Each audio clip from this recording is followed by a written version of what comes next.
তা মনে কি চায় না যে বাড়ি যেতে, ঈদ করতে, কুরবানি দিতে? মনে চাইলে কি সবকিছু পাওয়া যায়?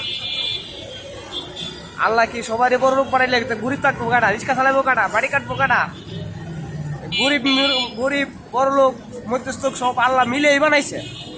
সব গরিব বানাইলে হইতো না, আবার সব বড় লোক বানাইলে হইতো না। এর লিগে আল্লাহ পাক সব সর্বশক্তি মানে এবং আল্লাহ বিলে মিলে যদি সবাই বড় লোক মারি কাটবে কাটা, মেতরি করে কাটা, দিন সাপ করবো কাটা, আল্লাহ পাক সব বুঝি বানাইছে। গরিবও আছে, বড় লোক আছে, মধ্যস্থ লোক আছে।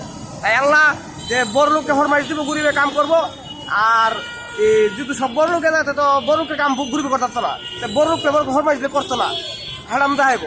তাই আল্লাহ তাআলা সর্বশক্তিমান মেহেরবান আল্লাহ পাকের ইচ্ছা সব।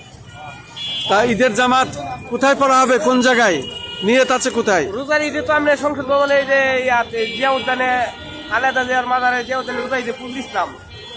কালকা কি করবো আমি নিজে কইতে পারতেছি না। কালকা এমন আছে হাইকোর্টে করতারি, নাইলে সংসদ ভবনের সামনে। শুধু দর্শক, ঈদ আসলে সকলের জন্যই সমান। আমির গরিব এখানে ভেদাভেদ নাই, এক কাতারে সবাই নামাজ পড়ব, এটাই হলো ইসলামের নিয়ম, নীতি, আদর্শ।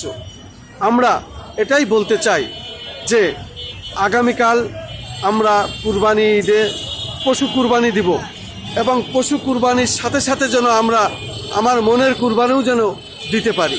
সারা পৃথিবীর মানুষ যেন আমরা প্রত্যেকেই আনন্দ ভাগাভাগি করে নিতে পারি এবং ঈদ উদযাপন একসাথে আনন্দের সাথে যেন আমরা করতে পারি, এই প্রত্যাশাই আমি করছি। যে কালকা ঈদ ইনশাআল্লাহ গরিব হোক বড় লোক হোক মানে নির্ম